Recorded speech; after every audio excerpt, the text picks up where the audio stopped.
কুফরি কালাম, black magic, জিনে ধরা রোগীর সমস্ত ধরনের জাদু টোনা কাটতে আজকে আপনাকে আমি সরাসরি কোরআন থেকে একটি সূরার কথা বলছি।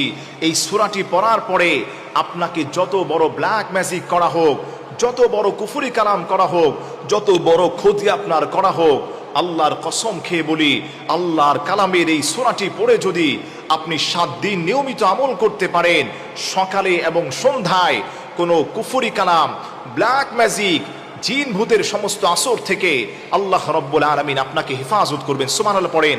আমার প্রিয় ভাইরা, কুফরি কালামের জন্যে অনেকের সংসারগুলো নষ্ট হয়ে যাচ্ছে, অনেকে পেরেশানির মধ্যে আছেন, হার কিসিমের বিপদ মুসিবতের মধ্যে পড়ে আছেন। এই কুফরি কালামের জন্যে দেখা যায় অনেক কবিরাজের কাছে গিয়ে আপনারা ভিড় করেন, আপনারা দেখা যায় অনেক প্রতারকের কাছে প্রতারণার শিকার হয়ে যান। আজকে আপনাকে আমি সরাসরি কোরআন থেকে, আল্লাহর কালাম থেকে একটি সূরার কথা বলছি। আপনার যত বড় ব্ল্যাক ম্যাজিক, কুফরি কালাম কাটাতে এই সূরাটি আপনার জন্য যথেষ্ট হয়ে যাবে। আমার প্রিয় ভাইরা, পবিত্র কোরআনুল কারীমের 106 নম্বর সূরা হচ্ছে সূরাতুল কুরাইশ। লিইলাফি কুরাইশ ইলাফিহিম রিহলাতাশ শিতা'i ওয়াস-সাইফ ফালইয়াবুদু রাব্ব হাযাল বাইত আল্লাযী আত'আমাহুম মিন জু' ওয়া আমানাহুম মিন খাউফ। 106 নম্বর সূরা হচ্ছে সূরাতুল কুরাইশ।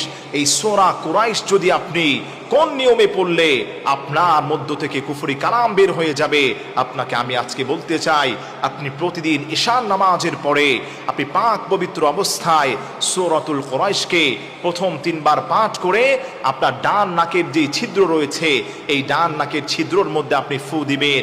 এরপরে আবার আপনি 3 বার পাঠ করে বাম নাকের ছিদ্রর মধ্যে ফু দিবেন।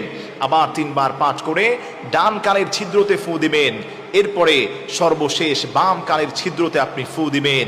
আল্লাহর কসম খেয়ে বলি, এই আমলটা যদি আপনি নিয়মিত টানা 1 সপ্তাহ করতে পারেন, কুফরি কালাম আপনার কিছু করতে পারবে না, ব্ল্যাক ম্যাজিক আপনার কিছু করতে পারবে না, যত ধরনের জাদু টোনা বান আছে কোনো কিছু আপনার কোনো ক্ষতি করতে পারবে না আল্লাহর কালামের এই পাওয়ার ওসিলায়। আমার প্রিয় ভাইরা, আমি আবারও রিপিট করছি, পবিত্র কোরআনুল কারীমের 106 নম্বর সূরা হচ্ছে সূরাতুল কুরাইশ।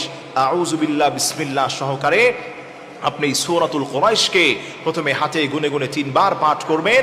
3 বার পাঠ করে আপনার ডান নাকের ছিদ্রর মধ্যে ফু দিবেন। আবার 3 বার পরে বাম নাকের ছিদ্রতে, এরপরে 3 বার পাঠ করে ডান কানের ছিদ্রতে ফু দিবেন। সর্বশেষ 3 বার পাঠ করে বাম কানের ছিদ্রতে আপনি ফু দিবেন।